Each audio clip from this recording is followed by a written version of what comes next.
kiểu hồ tiêu phát là cái chuyện này luôn điều kiểu tu pi quyền tạo chủ của mình gì số là jingkah lắm cái mình là trên rồi chỉ phát nắm tóc cái cả mà nào của mình nhiều tập gốc tập dài rồi đấy dùng viên này của con thì mà chỉ là gì thì phải thì tu là jingkah Pathenin thu cái gì đi vào in phát các sản phẩm cái này cái nó này của cái thứ đó cái xây dựng cái cái này tu lại Christian họ thà sầm nào đấy tu lại Christian họ ít lần nào thì thình lẫn cái sản nào thì cái gì không dài để lắm cái nào xây dựng thì nhé ba số họ dùng miếng họ ba số họ dùng thuốc thà các xây đồ đi vào cái đồ các xây đồ lâu gì vào cái thà sầm dùng cái lâu lại lắm cái nào xây dựng thì hết nó chỉ dẫu thu Pathenin thu nhằm phát triển kim pi đi của leo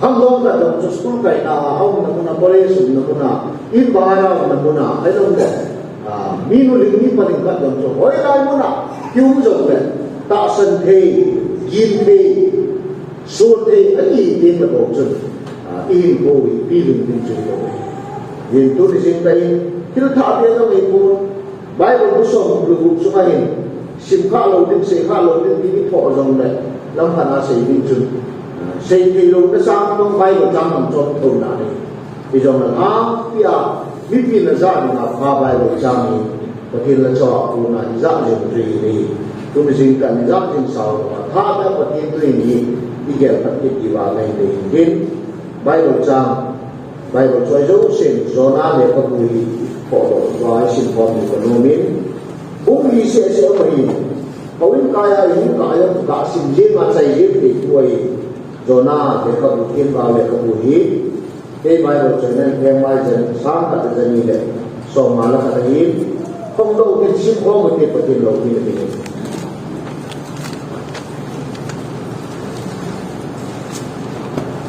thì họ đi lần họ cả hầu như những đồ miếng cái siêu mình hay vào tôi cũng đi trận nó trận phá tạo cái họ đi nào họ sẽ quyên tài gia đình là muốn vậy đặc biệt thì bây giờ độ họ cứ để xây khá lâu xí hoàn hết rồi nhưng đã đi chú vẫn cắt đặt vào độ sẵn lại ta là cái gì hà gì mấy cái băng của nó dùng cái thật chặt gì chú xe ôm đã gì ở bộ cồn cái nồng cái cây lâu cái xin nó giảm phá giận lâu cắt lại lại phá cái gì đi cái lỗ cái bò là cái thật dài một cái gì họ giáp thì cái cả cái bò đó để khăn đi bay vào trong nó tạo cái gì để dân ta là mấy gì rồi nó tìm vào lại các vùng khát trang cái nào vẫn trang của Nisim điều của nó mình cái sim này mong đến và thêm cái cái sim cũng dùng cho phá rồi nó còn đó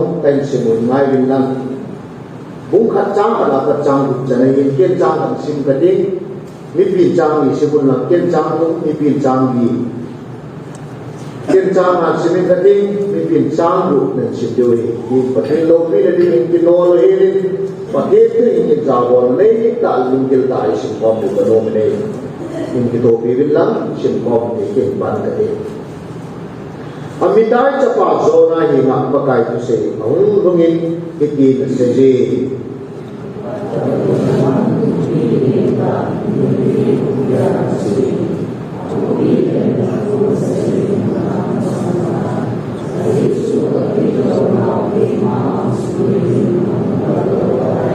ai wangin zona chu ki pando loizin pakai ang sumapunin tarsis langa zamdin akibutai zona chu jopa langa achi suin tarsis lam zondin ko in nei kana to khai zechun amang jong konga kitol nan ning apin ko in nei suma kaldo pejin pakai ang suma puna zam do a ni ho chu to tarsis lama chi din akiboi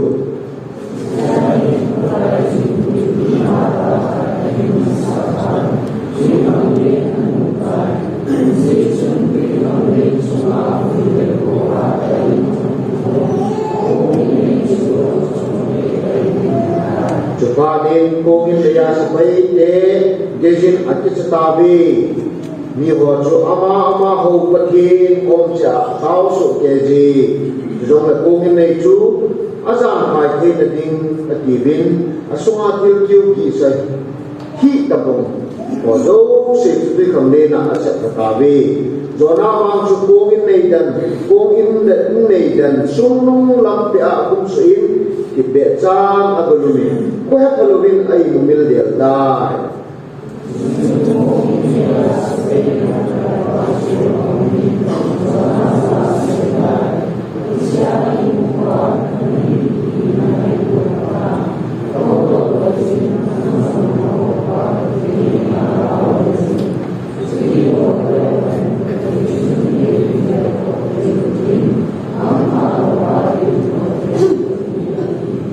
Pathenin tu hin pathenin bon sawa dengan Phatthei botahan tahun ini kaki Zahalo zaman pun tu jingkah zona hin pun tu simapuna point kundali tabang hi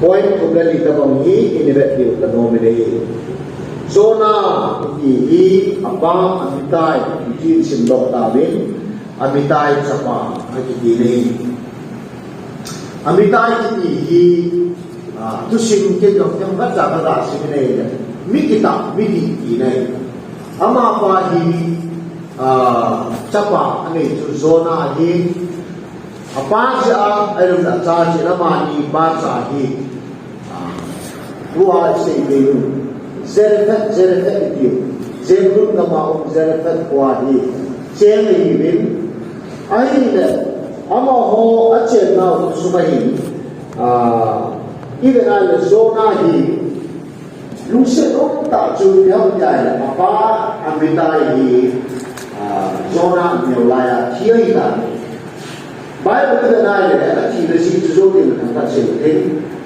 zona hi ho bible da zo ni him ga achi ti iso muslim ho Quran ati ho bible da ho e amo ho Quran buhun zona hi da nai one of the prophets him ga ta in jong ni da so ita bang zona him ga tu sim ni be lung se lung ta achen na hi tu ai sei be lo zerafet ho yi ai pa kai ka ti ama so be ni levi be ni levi ti ku pi len tai bible imu dun zoi asau dan hi na ki kelvin sahi da ba hai so ai pi sa na hi ungli zo ung sa zo ri ti nai ga yen le wa tu ka ma ni na hai pi ho ku pi ani ne ti ho chu kim ki la na hi lo wa ni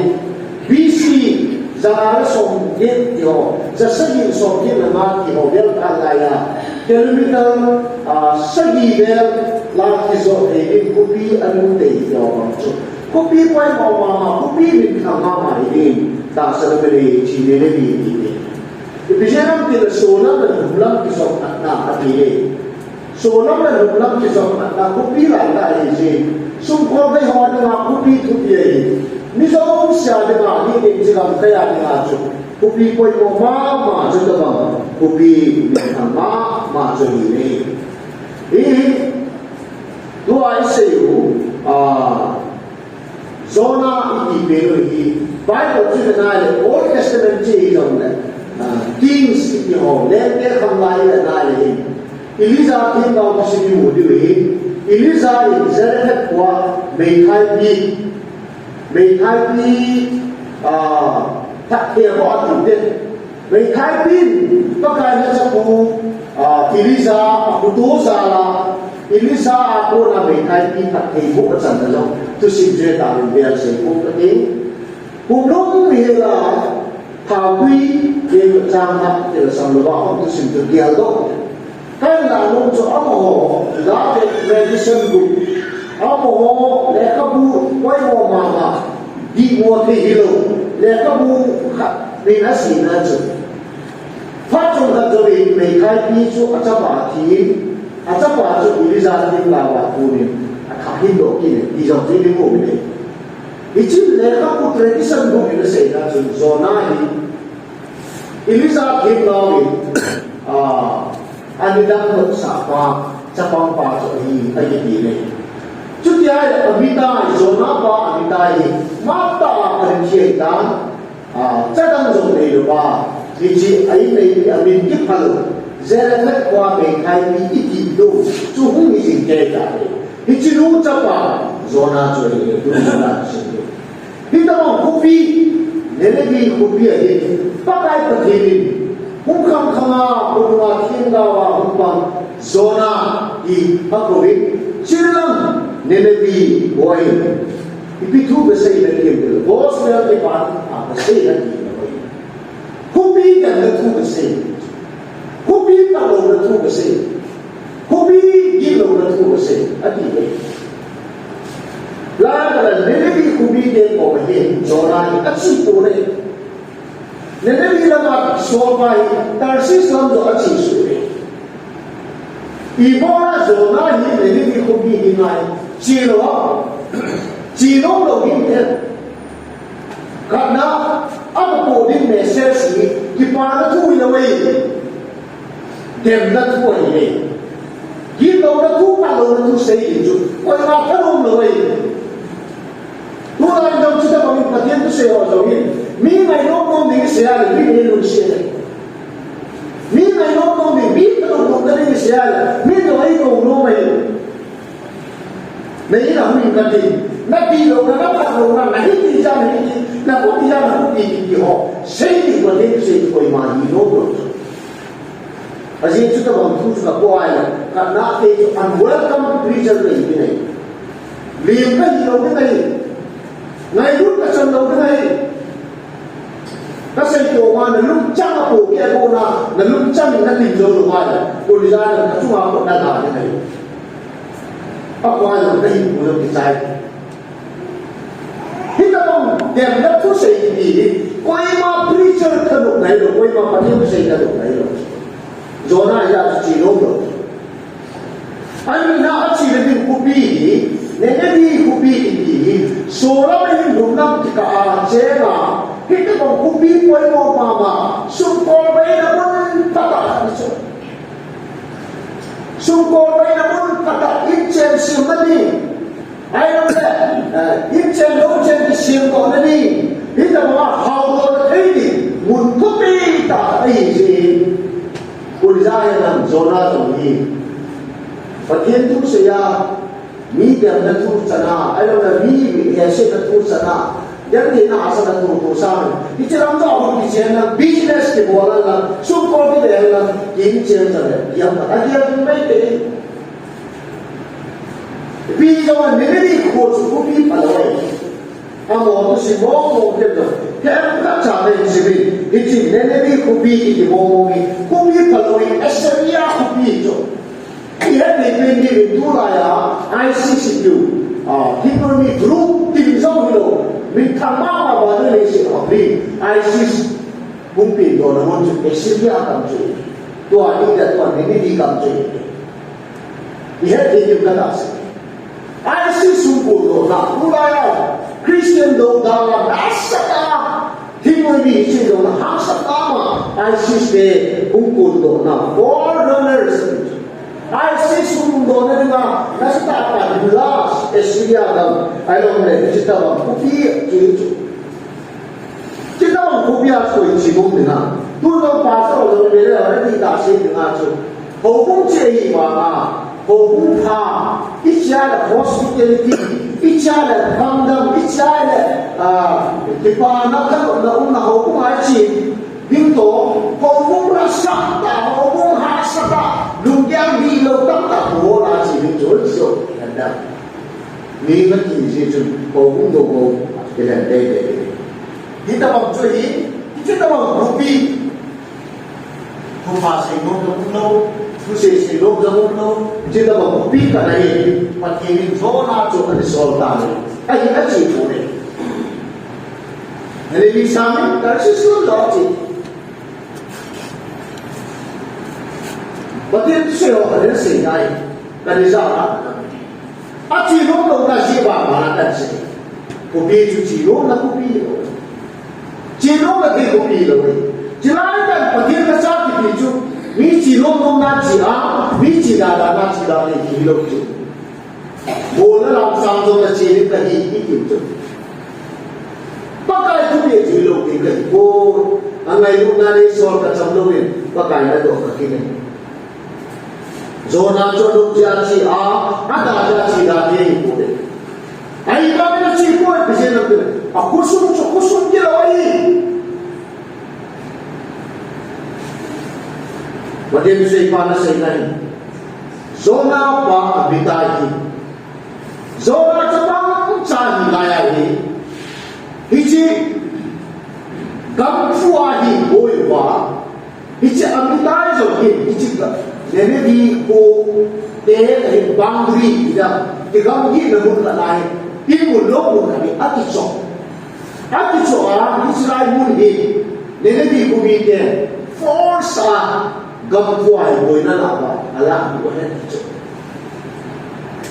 gamana piu ai agam chula amitai gabani ai wangin atha chula devi miti ahli ya jora to pam chahi ma hi sei lo wo lo mai tu lai pa se ami la la ne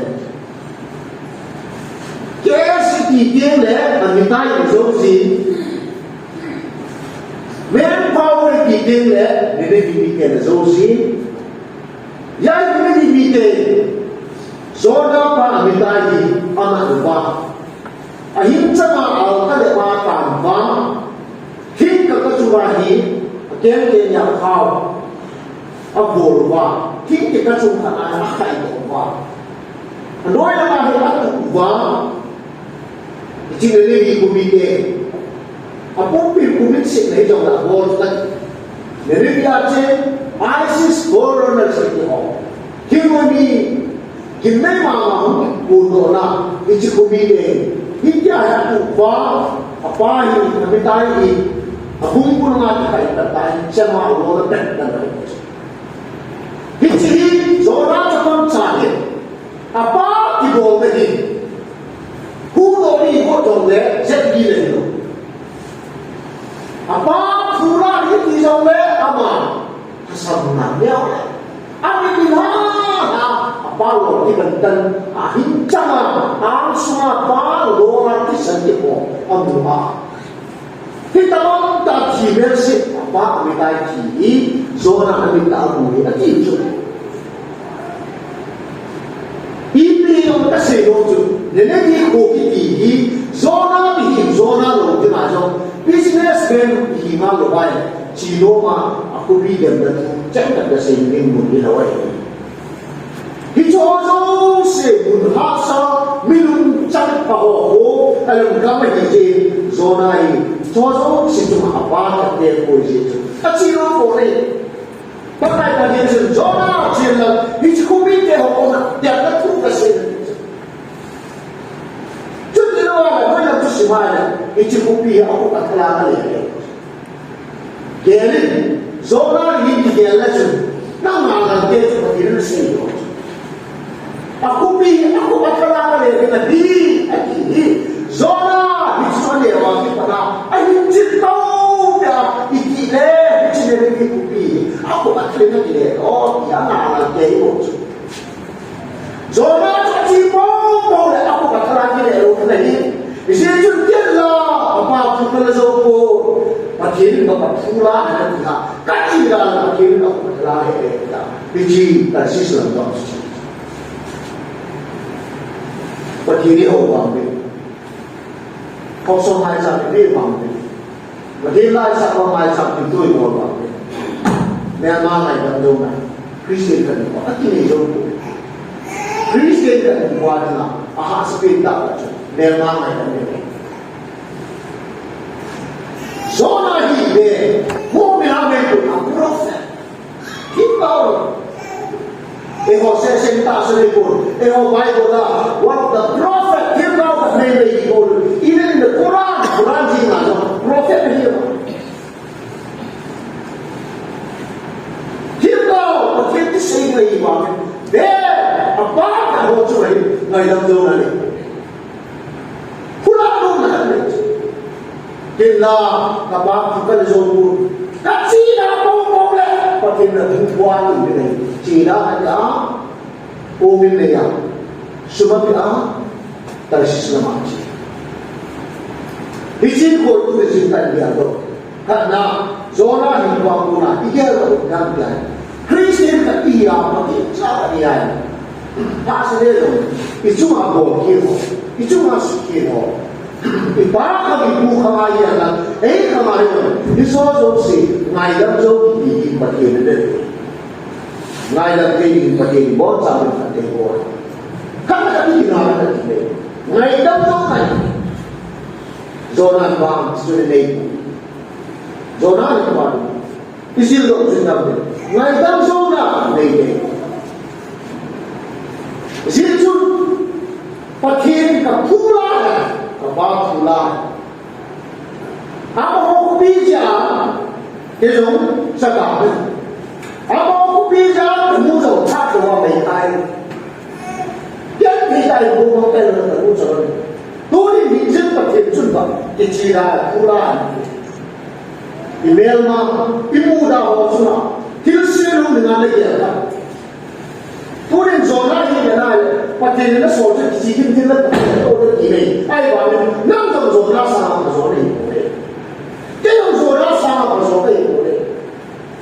Tadi ina ayam kita zona ini, katim na timur kita zona ini, katim mana ni zona timur kita zona ini.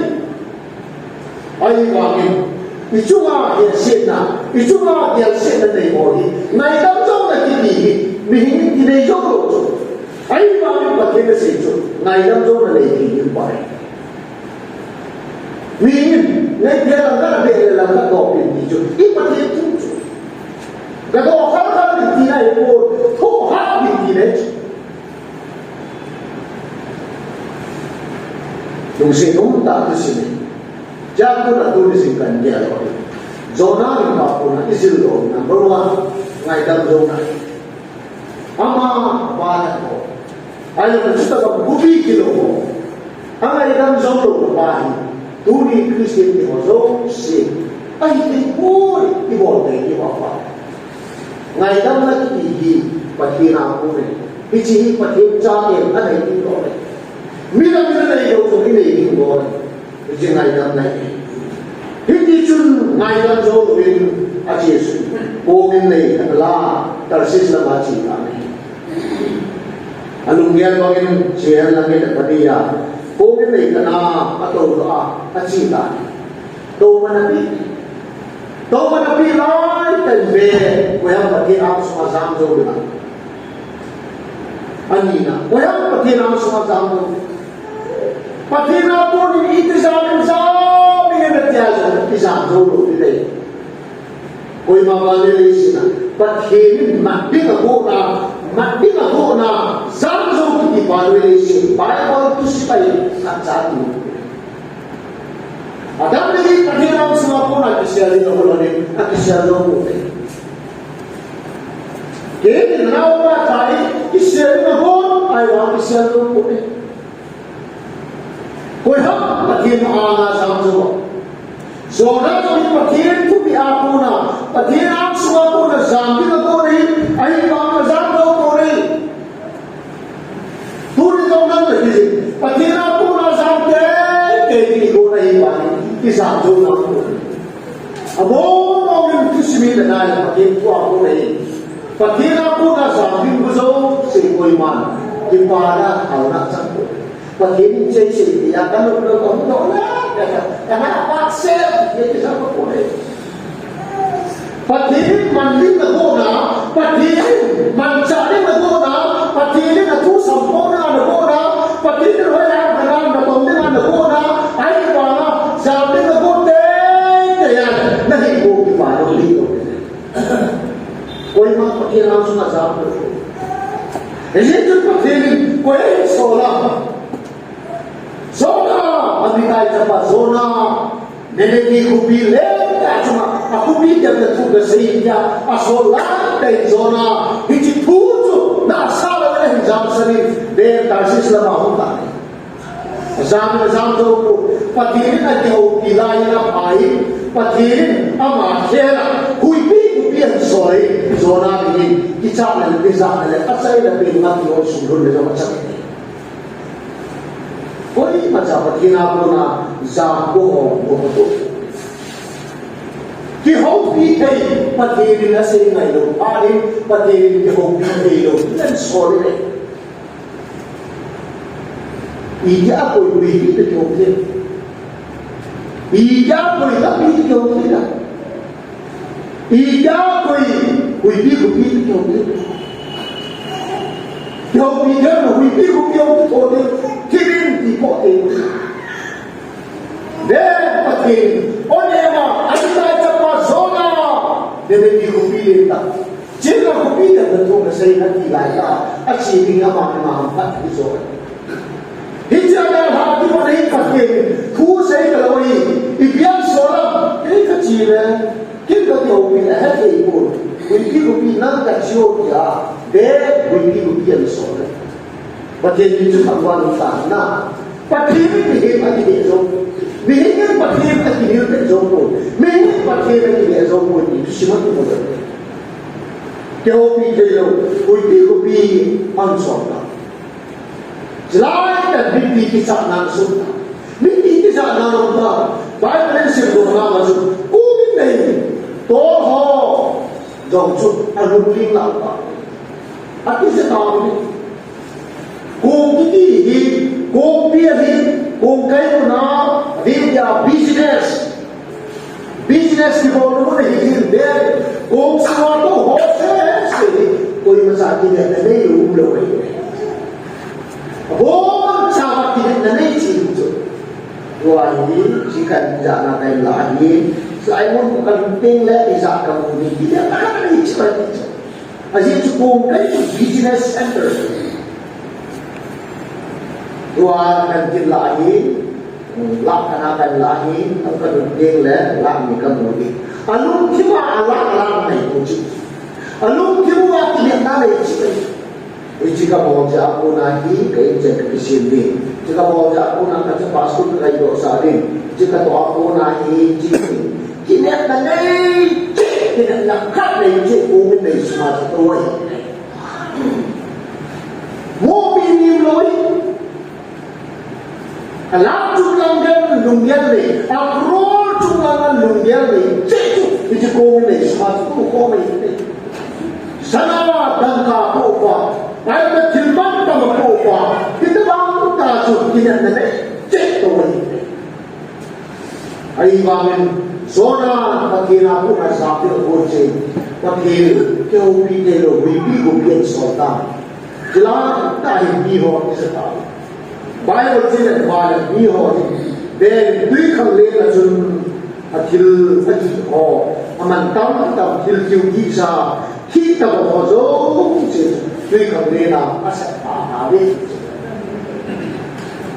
kinanda ni ho asat ko ho atil man tam ho ani sa thei zo se chu hi chi hui bi ko pia ko na hui do na ni na chun tui khang le na chun i ni ya ko zo ne akin ni zo se chu asat ka le akin ni zo se chu asat ka kai ko ke cha ko na chi do ni ka ti ha i ta Don't waste your resources. John said, "For now, many people sumagi ija." So now, you like Paul said, "But here I'm sumag John said, but here John will John say, but here going that they are John say, but here Jira, the Marathi of John say, but here to be up there, among the Archipelago of John say." Ini John siap bawa ni ngaju, dia bawa lagi ada semua itu. John siap bawa lagi ini lu semua. Bagaimana orang ini lu semua ini? Ita benar ini lu semua ini. John siap bawa lagi ini. Ita sah semua dia ini. Sumber pakai lu semua pun. Ini cuma yang bawa lagi. Deh, mihon, akhirnya ho, mantap cacat. Kali kamu fokus di pasangin, kali kamu mentang mobil, kali lah, kau này sang đồ mà cái hình độ cả ắt đi chứ nên đồ sang mình cô mình ta mình đi lại cái bộ sang adam cái sang mình cô mình ta mình đi nên đồ các ta này rồi chúng ta nhìn cô cái gì là nó chốt lắm ấy ai cả lộ để cắt trong như này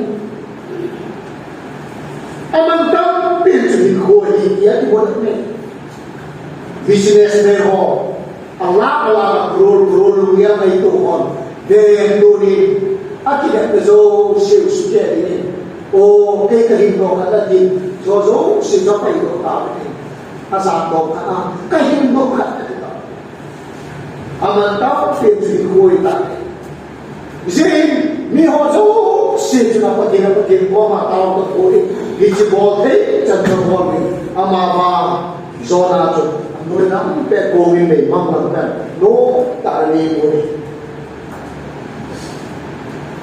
komi me supaya jangan kaipan dia berpain agak sudah biar kesian dia tahu tu orang yang nang no homa begini ngatami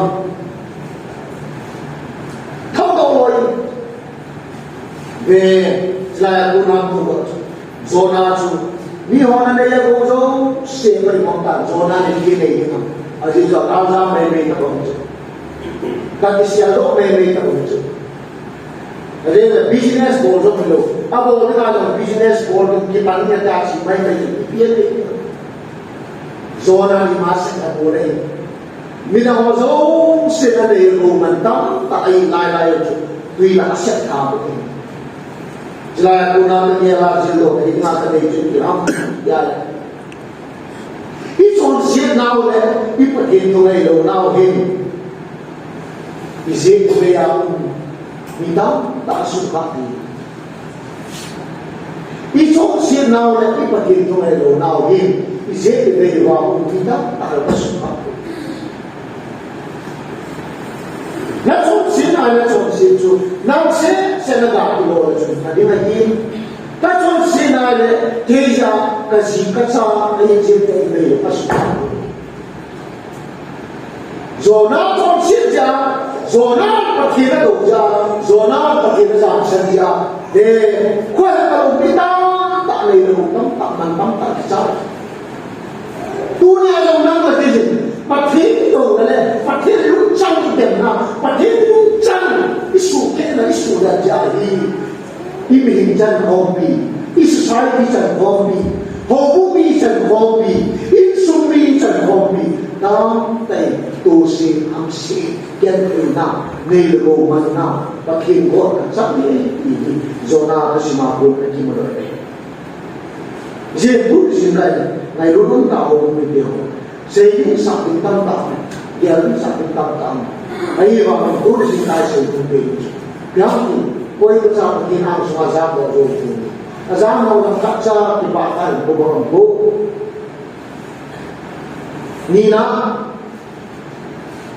Phatthei semua bisa Phatthei mereka Phatthei asalkan ibu orang Phatthei saya tidak disebut ini Phatthei ini Phatthei isu lagi nampak saya masih macam itu kau kalau nama insan hobi naik sumi nak cepat macam alam hobi tak so bangsa nampak macam ini. Ini saya yang doa sampai Doni Kristen hobi cipta ini oh Asia kasih oh Asia kasih yang dia tahu dia kalau orang kisah isi dia tahu ni pakai lebih itu asal dia asal lubang tapi itu sisi bola itu lubang jadi kalau cinta bola kasih kacang cinta itu jadi kalau kerja bola boleh perlu nang bangsa itu tu kayak ini Zin tu jingkah zona yang papuna itu kolombian tahu tu pakai beru pakai nama beru pakai bola itu bola beru pakai mesin itu mesin pakai toilet itu toilet lainnya dari undan tam zona ini apa yang ini kuat hohi macam dari waktu di sini bang dia paksa ai bang pakai mesin itu mesin kemana Pathenin sila kinhot sila kaya Pathenin boleh na kinhot boleh Hoy macam Pathenin Pathenin dulu Pathenin elungthim sungai si boleh Hiche tu mina ilaya ni bola itu luar be ama kira ini sorry na cuma cancel tu Koyam cancel tu jauh na cuma bincang tu ni koyam bincang tu jauh kami cok unai kita Pathenin naso na Pathenin nabi na mga di ko naman lubar kunilaan Pathenin accident naman so Pathenin kumano accident naman na po Pathenin natin so many ways lapi tamtap Pathenin doon kayo ang pilen jabi kayo man tamtap sa kalopin rin Masalah apa? Ini hohi luar mana? Deh, luar dengan hamsi. Jadi dulu kasih loh kita. Kong semua tujuan. Kong semua tujuan dulu. Jadi tujuan di Amerika, tujuan kita sendiri ini nanti soalnya. Tujuan semua tujuan itu laya. Kong semua tujuan bantu kita untuk elungthim na po isa na pinagsasabi tayo. Tunin, naisong kong suma piluta. Tunin, ay society level siya. Kung suma piluta. Kung hindi ang gulo mo tayo. Isa na bang success, sa context siya. Ay bigay kung hindi ay ego. Kung suma piluta.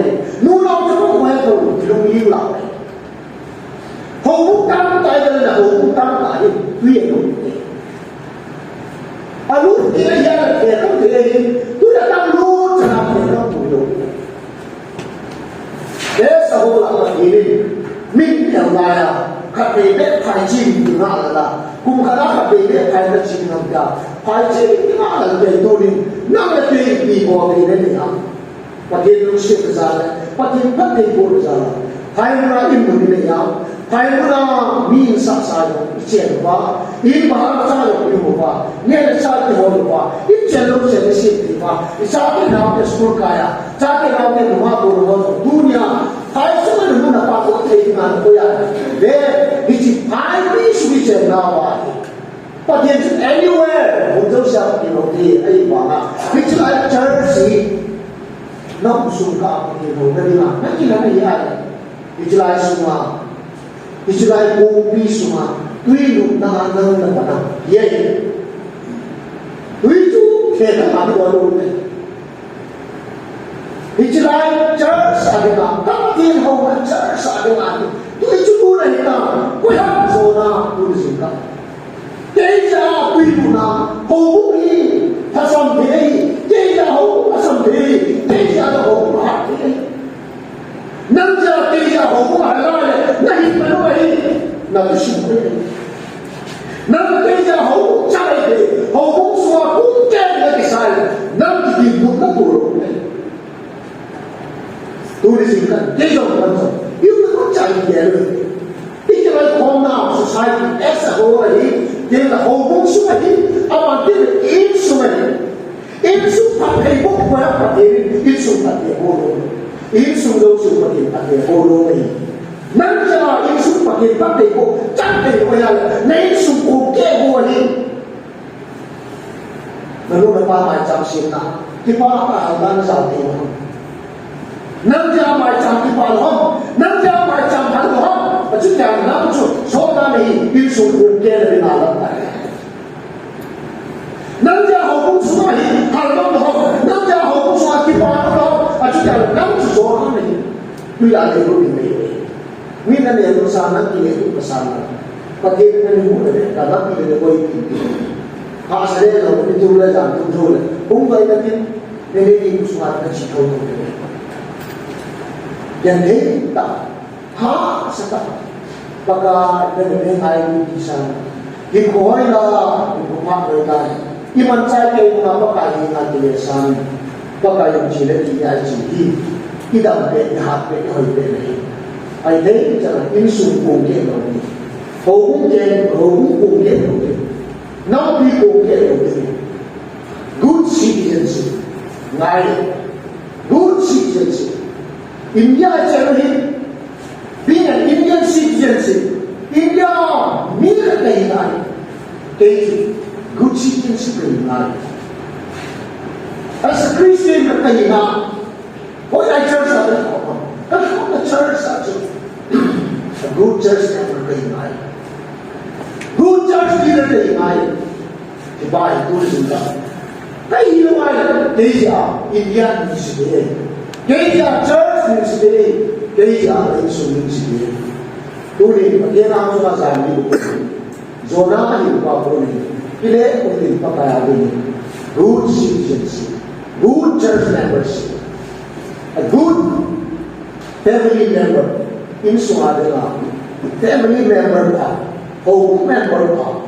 Indian government, Indian Nisim Phatthei, tourism kaya. Nisim India boys. Nisim in Sumboi Samputi. Nisim hohi Samputi. Miam si India. Nisim sit ini tumun daw na siya. Nita pasukan ni India boys. Baka nakadilo na nai dami. Kaya sa nai ang pinagkami. Itay si tourism kaya sa mga tuwa ko ng hohi. Bon sa akin ang